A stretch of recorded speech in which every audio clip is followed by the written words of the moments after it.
In this episode of The Tripod. There we go. Christ, that was very loud. Jesus, Susie. I'm never prepared for her, like. Kevin. Please to relax. Kev, what's that behind you? Oh, Christ. Lads, I'm up to be eyeballs in hay fever. Hello and welcome to episode... Okay, Kevin. Jesus. Oh my God. Good start. Okay. Welcome to the Tripod. Welcome to The Tripod. Hello and welcome to episode 59, 59, the big 59, nearly at episode 60 Q&A. Hello, welcome aboard. It's another lovely edition of The Tripod. And this week we had a really well thought out, really well planned episode. We didn't go live 10 minutes ago to ask for ideas for an episode, but we had this really well built, well constructed episode that we really wanted to deliver for everyone. And then we thought, you know what? Last week's episode was amazing. So we're going to delve into some response to last week's episode. Because why not? Because that could be a thing. Raging hot takes like last week are quite popular. Yes. So we thought, let's just jump into it and introduce my co-host. First up, hailing from parts unknown, weighing in at snapback hat and Australian football team jersey, it's Mr. Sean O'Riordan. Yes, sir. Hello. Hi, Shawnee. How are you? I am doing the sauce in this podcast. I am also smothering. So smothered with hay fever that I don't even know how my sinuses anymore. They don't exist anymore. They're that bunged up. So apologies if I sound like I have 2 crayons shoved up my nose. You know, if you stuck 2 cloves of garlic up your nostrils, Sean, and left them there for 15 minutes, and then it should sort you. Well, do it on the podcast. I'm not going to do that on the podcast right now. I don't think people need to see or hear that. Thank you. Right. I have an unmerciful amount of vapor rub on my nose at the moment. Nice. And I'm drinking a beer which has histamine in it, so that doesn't help either. Like, but look, here we are. Lovely. Life choices. Excellent life choices. My name is Kevin Hennessy, everybody. I didn't get to do the boxing thing. Oh, yes, sir. Apologies. Go. In the blue corner. It's green. It is green, to be fair. It is green, to be fair. I'll take that one. Sorry, Kev. Apologies. Sorry. In the blue corner. Because there's red and blue corners in boxing. Ah, yes. Okay. Is Kevin Hennessy. Hi, Kev. Hi, everybody. What's the story? Oh, that was anticlimactic. Yeah, it was a bit. That's the story of my life. Hello, everyone. Yes, Kevin Hennessy here. I too have the hay fever. I've no garlic up my nose. And I too have made some fantastic life choices. So, yeah, I believe we're here to talk about photography stuff. So let's do that. Yes, sir. Yes. But we lash into it because I think this could actually be a really interesting one. And we'll just go through a few of the responses we got to last week's episode. If you haven't listened to last week's episode, I would recommend you go back and listen to it. And listen to a few more back as well, because you'll kind of get to understand the dynamic here on the tripod. Have you been listening to the Blind Boy podcast? No, because I didn't say anything about lore. Yeah, oh, nice. Oh, see? Nice. It's a dynamic. There's been a paradigm shift since episode 1. And what other words can I use? Thorough. Okay. Ibrahim, bit of response, because we put up the question and we posed the question, has Instagram destroyed photography? And the first response from Connor F50, which I found really interesting, was, in quotations, exposure as a form of payment. And to an extent, I think I obviously agree that happens and it's like a well-known thing, but did Instagram breed that? Is it a case that, like someone else said, people giving their work away for free has destroyed photography? But has Instagram bred this culture of like, oh, we've got 20,000 followers, if you send us on your high-res files there, we'll tag you and you'll get loads of following. Like, has that come from Instagram, or was that there before Instagram? I mean, there may have been a case for that type of thing being around in the past, you know, like, oh, do it and I'll tell all my mates, or I'll send letters to all my buddies, or if you come into my cave and do some artwork, you know, I'll send smoke signals out to all the rest of the lads and they'll get you into their caves to do artwork. You know what I mean? I won't hit you in my club. Yeah. But like, so like, it's probably a case that that type of thing has been around for a very, very long time. But there's no denying that obviously in the age of Instagram and followers and all of that jazz, like Instagram is the platform for photography and photographers and for likes and followers and all that jazz. So like, there's no denying that if a company, let's say someone with like 20,000 followers says, look, do this and I'll tag you, you know, people will do it. People will always do it. And there wouldn't be that, like, there's never been a platform for someone before that is like that, you know, there's a visual amount of followers. So you can see that, like, okay, this person has 20,000 followers. So maybe it will be worth my while. Like, unless you delve into, again, you know, back in the past, like the size of a company and brand awareness and all that jazz, you're not really going to know. But if, you know, there's a tangible, you know, number that you can look at and say, okay, I might get exposure. I might be, you know, shown to 20,000 people. And I think that Instagram has accelerated it more so than kind of caused it, you know?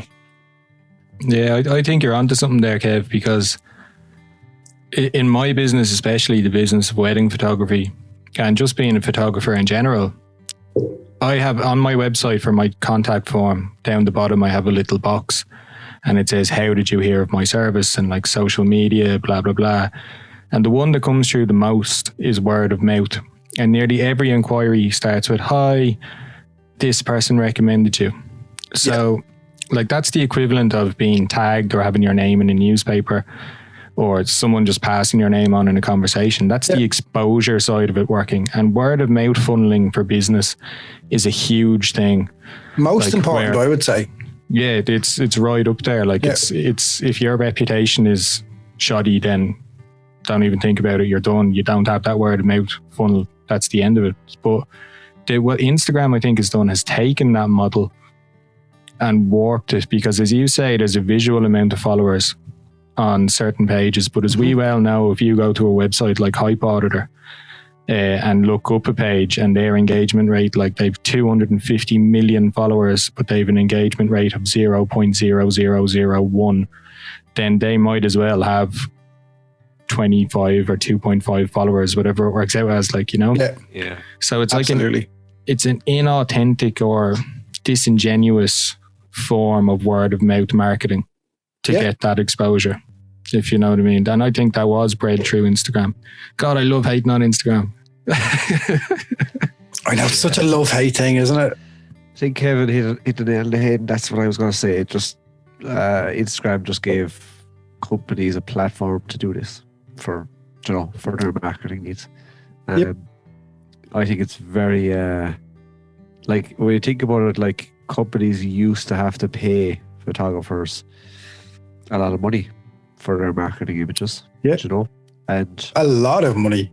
Now because everyone is viewing online now, a lot of them are kind of advertising on social media, and they're using photographers' images who kind of, and I've done it myself, like we all fell into that trap, like where you're delighted to be featured on a page, or especially a company page, and you think it's great, like, but like the company doesn't care about you. I'm sorry, the truth is, like they're using you, like, do you know what I mean? Like companies want to make money. And on that, like, you don't really get an awful lot from these either. You know what I mean? Like, like from a feature, even like just, and this is not dissing feature hubs in Ireland or any of that kind of crack, but like, you don't really get growth from a feature. You know, you might get a couple of followers here and there, and if the shot's particularly good, you know, you might get a few extra, but really, like, it's, you know, you don't really get it. You don't get much from it. You know what I mean? No, you don't. So, I would encourage photographers to, if it's a company, do not give your photos over. The amount of emails I got over COVID, and I got one email from, like, they're like an airline company, and he was saying that they want photos of Ireland to use on their website. So when I emailed back, I said, no problem. I said, I'll do up an invoice and I'll get back to you, Sure, I heard nothing back. Yeah. I mentioned invoice. Standard. Yeah. Of course. Why it's sent in full high-res images, like, it'd be brilliant, but yeah, exposures of foreign payments, definitely a negative side to it. I love that you said exposure and negative, and we're talking about photography. That was No. Play on words. Funny. That wasn't intentional, but Love it. well picked up on. Very Thank you, sir. funny. Yeah. Can we throw a bit of a positive spanner in the works then? Yes, absolutely. Because we did bash Instagram a lot the last time, and Yes, we we did did. bash them a little bit there. But friend of the show, Richie JP Photography, submitted a very fair point, and that was, it inspired me to become the photographer I am. Inspiration is a beautiful thing. And I can't disagree with Richie there, because it's something that's overlooked about Instagram is you can't tar everyone with the same brush. And that kind of does happen a bit on Instagram, like influencer elbows, and there's parody accounts about that, and people in colourful jackets, and like it's all the one brush tarring going on everywhere. But there's also a huge amount of people, and a lot of our listeners fall into this category, that are genuine enthusiasts who want to improve their photography, seek inspiration from other Irish photographers. And like the growth of some, like myself, I would have been in that category. Mark O'Brien would have, Michael McGillicuddy, Neil from the Full Irish. There's a lot of people who are shooting up. Mark Maguire, again, we love Mark Maguire here. We love to compliment Mark Maguire. Hi, Mark Maguire. we can't not mention. We're contractually obliged to now mention Mark Maguire on every episode. Yeah, but like Just Lenska, Justina, What a woman. Julie, developing life photography, Derek, like there's the list goes on. I'd be here for ages listing all of the people who. Maybe we should just do that as the rest of the episode. Let's just say usernames between now and the end of the episode. Just read out 6,000 usernames. Thanks for listening to episode 59. But like, it's a very, very valid point that there's the good takeaways from Instagram are the people you meet. You could find a workshop host who you have an affinity with, who you get on with and attend a workshop. You could find this podcast and our Facebook group and grow from it. Like there's a lot of positive stories out there as well, like, you know. Correct. Absolutely. Correct. I don't think I would have had. So as I said last week, like for me and my networking, like I could not have achieved that without Instagram. I don't think it's because Instagram, for whatever reason, like the people that I want to be contacting seem to be a lot more accessible on Instagram more than any other platform. Maybe Twitter as well to an extent, but you know, so like as like the likes of like Wild Youth, for example, like I'm still chatting to the lads trying to get into this gig that's happening on Saturday, fingers crossed. And like the lads from MCD, you know what I mean? Like obviously I've met them in person, but I don't meet them and be like, oh, hey, give us your business card. That doesn't happen anymore. It's just, you have Instagram. You know what I mean? It's, you know what I mean? So like, there's loads of positives from it. The people, the connections you can make, and kind of, see, I think Instagram is it's what you make of it as well, isn't it? You know, like it's almost like a cog to an extent, you know, like what you put in is what you can get out of it. And if you approach it with a positive, lovely mindset, it can be a positive, lovely place most of the time. Like sometimes crap still creeps in and that's grand. But yeah, just use it. If you use it correctly, I suppose, or use it to achieve what you want, then it's not a bad place. No. I'm just looking at one of the responses here from JBuddy86, and thanks for writing in, Jay. So he says, that's just stupid. It's brought more people in, and what's wrong with that? To me, that just sounds like someone giving out for the sake of it, or they're nervous that the new guys will be better. So I suppose, Jay, what are you fighting me at? Oh, sorry. Dave, like we weren't. I suppose it's kind of fair to say that we only asked the question: has Instagram destroyed photography? We're not stating that it has, and we're kind of probably, like, look, this is a media this is a form of media, like everything in form of media, you can just try to stir it up a small bit. It just makes it interesting. Do you know what I mean? Fake news. We're kind of playing devil's advocate there, just getting people's responses, you know. I think what we are, yes, in a way we were bashing Instagram, but for me, I was highlighting the perils of Instagram so that other people don't get sucked in. Do you know what I mean? That's the main point of this. Like, and the positives, I nearly go as far as say the positives outweigh the negatives in terms of the negatives aren't really that negative in terms of they mean very little. Like, do you know what I mean? They're very materialistic, whereas the positives are like the people you meet and the connections you make, and those are really, really positive things, you know. So you can say the F word, Sean, if you want. What's the F word? Friends. Jesus Christ. That's going on TikTok. That could be a new sound. Yeah, friends, like. Yes. So, yeah, like they're nervous that the new guys will be better. I hope the new guys. I love that. Get better, because that means that, well, we have something to strive for, or people have something to strive for. Do you know what I mean? It's important. That's the one good thing about Instagram, is that you see people who are better than you, and you should hope to be as good as them, if not better. Once again, can we just reference Explore, Create, Capture? Because that really falls into that category there. He is the new guy to an extent. Like, he's 24, I think. Brian's 24, something like that.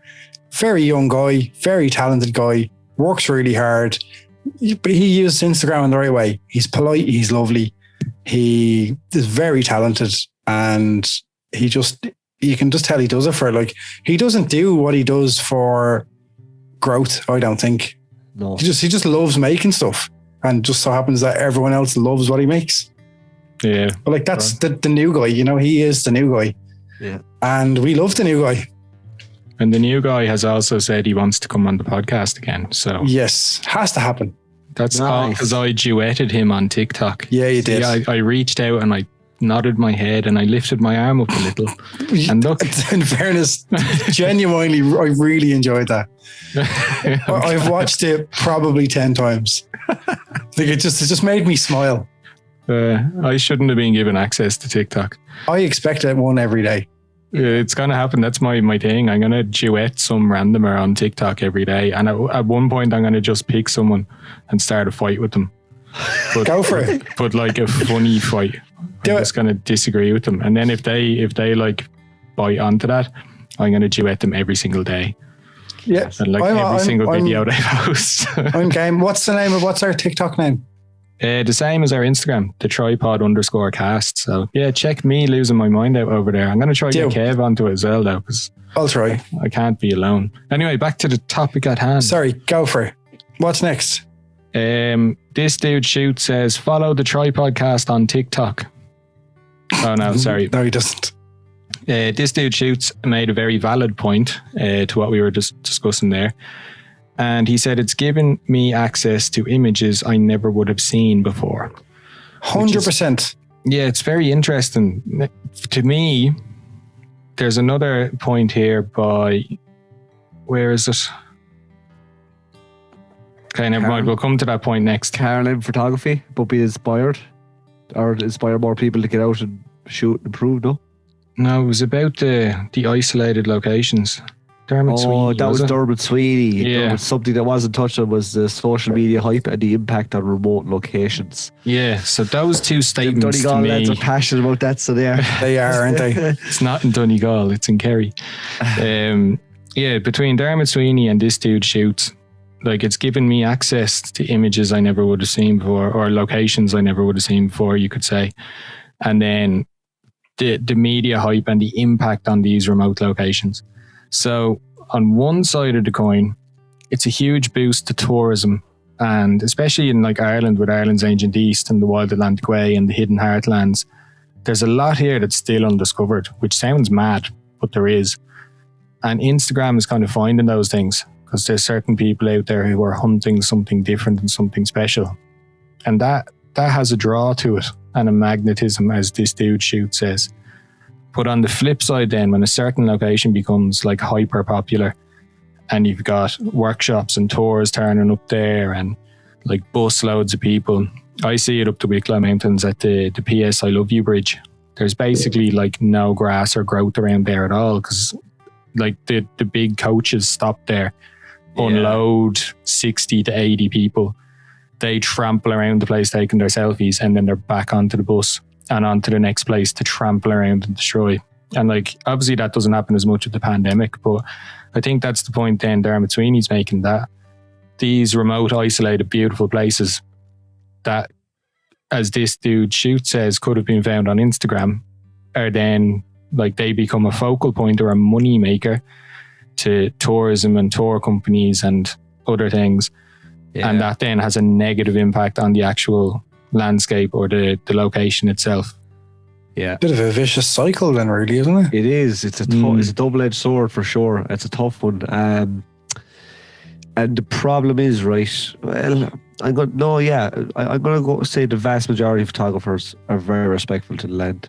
Yeah, absolutely. Anyone I've encountered, 100%. I'd say 99% of photographers, because they have disrespect for the land. Whereas I do think there's a generation of people who just go to a location to get a selfie there in a picture, and they just drive up. I spoke about this before. I think it was an S-Bend or something where I pulled up in a really scenic spot in Donegal, and I remember that. Yeah, and the amount of cars that just pulled up, got out, took a picture, got in the car, drove back. Didn't actually even look at it themselves. No, just like they looked through the phone. Got back in. So yeah, it's a double-edged sword. Yes, it gives you access to all these new lovely locations, but I mean, how many things will stay hidden for how long? You know? Yeah, true. Very true. It's an interesting one as well about photographers giving out their locations. Some don't, and I don't give out all my locations, especially if I've got to the effort of finding on Google Earth. I'd make no apologies about it. Yeah, in fairness. Yeah, no bother. It's I get asked quite a bit. Not obviously that often, because I don't really do landscapes that often anymore, but you know. Yeah. It's fine. Do you give out your locations, Kev? It depends. And that might sound like, if it's someone who I know would put equal amount of effort into finding a place near them. Yeah. And they found a spot. And you know what I mean? Like, it's kind of user discretion. Like, but if it's like someone who doesn't follow me, doesn't comment, sends me a DM that goes into like requests, it's like, oh, hi, where is this? Where is this? Nothing else at all. I tend to ignore it. Yeah. Current Images, it's now a platform for creatives, leaving photographers with no decent social platform. That's not too far off the truth, to be honest, Corin. Like, are photographers not creatives? Yeah, I think it's more so like content creators, you know. So yes, I think that's what. Because I do think, look, there's no denying that, as Ronan has proven with the TikTok account in the last few days. Hello. Like, short videos is the way forward. I mean, even, you know, people who, let's say, study marketing or digital marketing, anything like that, like, video will always catch your attention more than a photograph. It's proven. So, like, when TikTok came along and did what they did, Instagram were like, no. So they had to do it. You know what I mean? And what are you doing, Ronan? I'm making a TikTok. Hang on. Okay. Instagram had to, I can't because you're on the other side. Oh. Instagram had to combat that, and they invented their Reels. And yeah, invented is a very, very loose use of that word. Released. They stole the Reels. So they had to, they brought out their Reels, and then that's what they're pushing on people. And that's what, you know, like, that's what they want people to do now. There's no denying that. I have made, I'd say, 3 Reels in my time. Just for those who aren't aware, there you'll see it on the video. Sean is sneezing his poor little hay fevered head off. Poor lad. There. Nice. That was almost 7. What was it, yeah? Do you know what? Thank God it's the summertime, because otherwise people would think I've COVID. True. Very true indeed. Yeah. But yeah, look, it's like, I don't like Reels. Not that I don't like them. I don't watch them. I think they're annoying most of the time, to be honest. only if it's someone that I follow or someone that I actually enjoy, the content from, whereas I can appreciate photos from anybody. I don't like them. I don't think they should be on Instagram. I think the Instagram should back off and give photographers back their platform. See, that's another thing then, actually. When you think about it, when Instagram first came out, it was a photography app designed to give you old school looking retro images and filters to basically to bump up smartphone photography. And now you got like fast forward 2021 and we're using Z6s and Z50s and the whole lot to upload to Instagram. That is mad, isn't it? The platform itself doesn't care for us because they stole stories from Snapchat, which again was a smartphone messaging social media app. Yeah. They stole Reels from TikTok, which again was like for creatives and video sharing. And like the platform just engulfs everything. Anything that comes along that's in some way new or quirky, Instagram takes it and is like, I have that now. So it doesn't actually care about the art or anything like that. It just engulfs everything with its Instagramminess and is like becoming a big horrible monster. Oh, Sean's off again. Is he? No, I'm good. I'm good. I just heard that just in case. Yeah, Reels are 100% like, we'll call it inspired by TikTok. And most of the time Reels now are just kind of like short little videos of just nothing with a bit of music added to it and kind of people enjoy it. Like, I think I've done two maybe. Yeah, I think I've done two. But it's just another form of media, and like Instagram's a social media platform, it's not a photography platform, you kind of have to accept that. Like Luke Kenny Photography, just a really quick one here. He says it's similar to the fitness side of Instagram. We aspire to be like others and neglect the process. Yeah. Good point. Which I think clearly I know fitness, really well. Yeah, I think that's why I was clearly. But yeah, no, like, so yeah, you look at a shot. The word pigeon chest springs to mind. Please, a little pigeon. He's actually wearing the same colour as a pigeon chest as well. That's like, give us a break, will you? Leave me chest alone. No, I think that's I do have a gorgeous chest. It's glorious. I think that's a very good point. Like, you look at something and you're kind of going, I want to do that straight away. You know what I mean? Rather than, no, how did he do that? And what would it take for me to do that? And then without putting the graft in, yeah. Absolutely. Yeah, it's almost like you try to run before you can walk, like. Absolutely, Sean. Exactly. Yeah. That's a very good point, Luke. Really good point. Alan Hennig in photography. The biggest lie social media has ever pulled is convincing people that it's a great tool to get work. Alan, I'm going to politely disagree with you on that, because I think if I did not have Instagram, I wouldn't have sold one workshop. Yeah. If I had just put workshops on my website and that was the only place people could find them, I would not have sold a single one. I mean, I would have seen it because I stalk your website every day. Yeah, but like normal people wouldn't have seen it. So the thing there, Alan, I think, is that in order to get work off social media, you just have to have. It depends on what you're trying to get work in. Let's say photography, obviously, because we're talking about that. You have to have a portfolio work that people to back up. Do you know what I mean? That people say, okay, he knows how to take a photograph, or he knows how to talk through a composition, or whatever. Like, and then people will feel comfortable giving you money in order for you to teach them that. Do you know? Like, let's say I'm not gonna sign up to a personal trainer if I go onto their Instagram and they're out having pints every weekend. Do you know what I mean? Like, that's how it works. Like, you have to back up your business with portfolio work or an example of exemplar work in whatever field you're doing it in. Do you know what I mean? So, I know what you're saying. Like, everyone thinks that, yeah, if you have an Instagram page or whatever, like you'll bring in clients and stuff. But you kind of have to work on the portfolio side first. Do you know what I mean? That's after just striking something mad in my head there. Like, back in the day, you had to just take people's word at face value almost. That like they could provide the service that like. So I had guitar lesson when I was 15. One, because your man was odd. Like I just didn't like him. Didn't feel comfortable, whatever. But like I'd never heard him play. I just literally saw his number stuck to a wall in Tesco saying, I offer guitar lessons. Now, if you want guitar lessons, you'd probably go to Instagram and find someone posting guitar clips. Yeah. You know what I mean? Like, it's mad how much trust you have to put into people back in the day.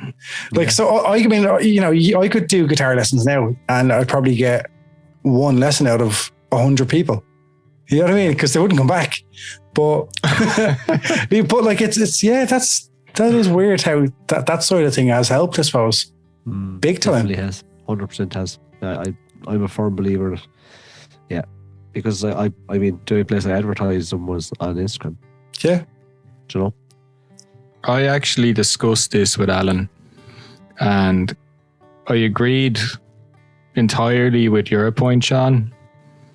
But what myself and Alan arrived at was it was funny. My landscape Instagram gets me wedding bookings.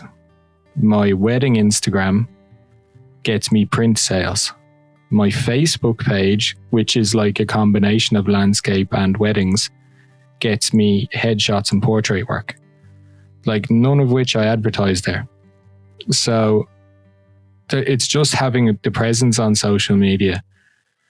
But like honest to God, it's so backwards. My I think I have 6,500 followers or something on the landscape Instagram. And that's where most of my wedding inquiries come through because they love my landscape work.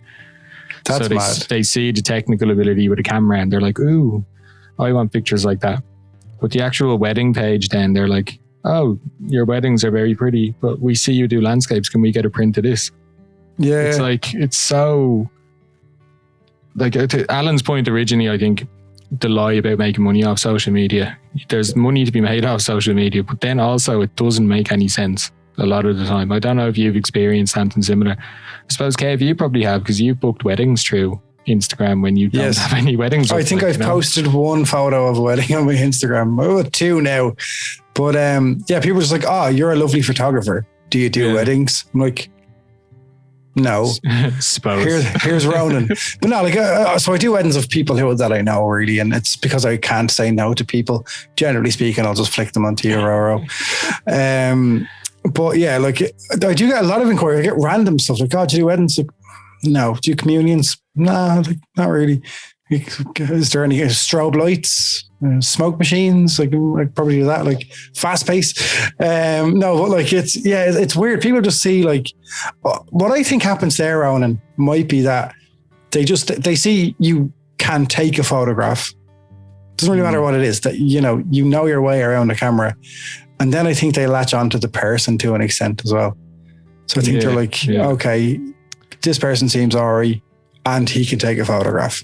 That'll do me. You know what I mean? Like it's because it's like anything. You kind of, even in sales, you buy from people more so than the product to an extent.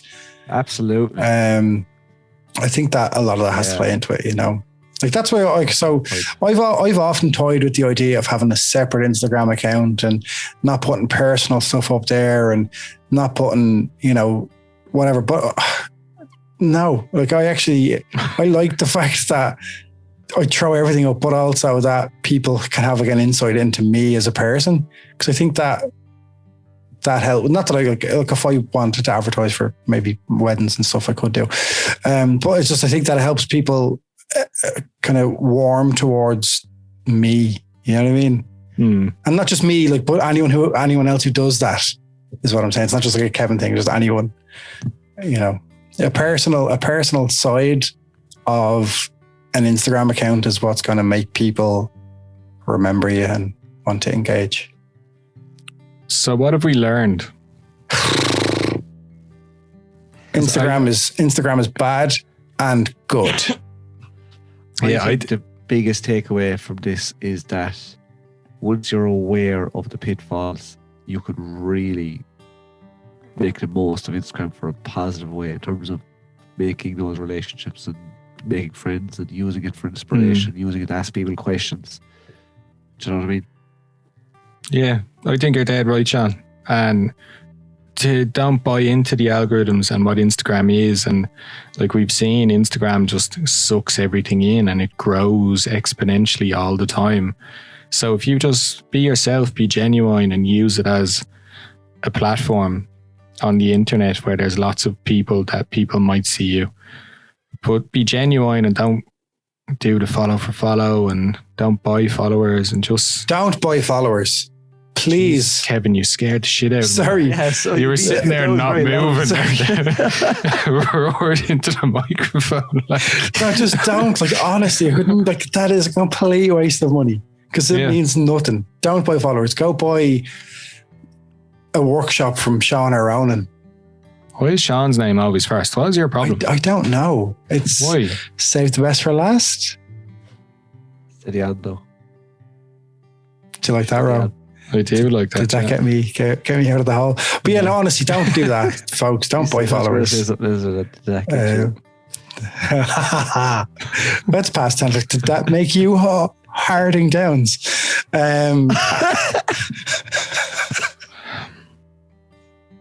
Sorry, don't buy followers or presets. Okay. I bought presets, so I can't say things. I can never Christ, say it's all falling apart on us here. We started out with the worst of intentions and now it's just like we started out preaching, don't buy presets. Oh, Instagram's great for growth. And it's just full circle now. It's beautiful, isn't it? To summarize, like, do your own thing. Enjoy yourself. Have fun doing it. Don't mind what other people say. You can't please everyone. There'll be groups of people you don't get on with and there'll be groups of people you do get on with. So find the tripod community. Come join us. We haven't had to kick anyone out yet, but if we do have to kick someone out. I see you're pointing at Sean. You're pointing at Sean on your screen, but the people watching the YouTube video will know that I'm pointing at Kevin. Kevin's definitely going to be the first to be ejected. I am the BBC. Oh, good Lord above. I just need to check Urban Dictionary for a second. Is it not I made the BBC, though? Yes. Is it? Yes. That's the Mandela effect, isn't it? I made the BBC. Sack me, I made the BBC. You are correct and right, Sean. Yeah. There you go. Well done. There you go, lads. Look, I just without me, like, this whole thing would fucking just fall apart, like, wouldn't it? Ask Conor Finnegan his opinion. Well, we know his opinion. We know his opinion. He's the CEO and I'm his favourite and I haven't even ever given him like a brownie or anything. So I need to like send him a load of cupcakes in the post or something. Just FYI for the listeners, next week's episode will not be Instagram bashing. Actually, next week's episode is our Q&A, yes? Yeah, so head over to Instagram where you can send us questions. I know I did find that even funny kind of last week that, it's like, Instagram bad, share it on Instagram. No, look, we don't hate Instagram. We like Instagram. We just want it better and want people to enjoy it more. And that's kind of what we're trying to achieve here, really, isn't it? How to get the most out of it and how to enjoy it and let it be a lovely space. But do head over there and ask us questions for next week. Any questions are welcome. Photography related, ideally. The odd non-photography related one is also welcomed. And I'm going to let Ronan do this part because he's the host of this episode, I think. Is he? Or Sean? I can't remember what's going on anymore. Hay fever has infected my brain. Do you see the really aggressive and hostile looking 6'20" stone Wicklow man staring at you? You're not 20 stone anymore. You can't use that line anymore. I think I am. No, because I was 24 stone and I assumed I was 20 stone, but now that I've weighed myself, I'm 20 stone. So in your face, bitch. Well done. Congrats. Ladies and gentlemen, that was episode 59. Bit of a short one this week because life is getting busier as everything reopens and the pandemic and whatnot. And hay fever. But we have some lovely guests lined up that we're working on behind the scenes. The website is nearly finished, which is going to be launching very soon. And this is also going to be the first video that goes up in full on our IGTV. No, it's not. Oh, just stay to me. Kevin Federline. He actually does look like him this week, to be fair. Anyway, ladies and gentlemen, we'd love your feedback on this one. We're going to throw up a couple of posts and a couple of reels and a couple of TikToks and all this crack looking for feedback on this subject, because we will revisit it in the future, because we have Mark Zuckerberg coming on to discuss Instagram in the third installation of this episode. No, we don't. I'm lying again. I mean, I can try. You never know. We'll try. I wouldn't put it past you, Kevin. Sean, your microphone was off and I could hear you sneeze. I'm not even messing. Swear to God. Genuine, you could hear I you heard sneeze. it. I don't know how that happened. My mic was off though. Yeah. It was off and we could hear, like, very, very faint, but we could I hear. think it just came all the way from whatever place you're in. I'm in Limerick this evening, so yeah. Wow. Okay. Well, can we end the podcast with a yurt then, please? Yurt. See you next Thursday. Guys, we did it. Did it. Oh, Jesus. We done it.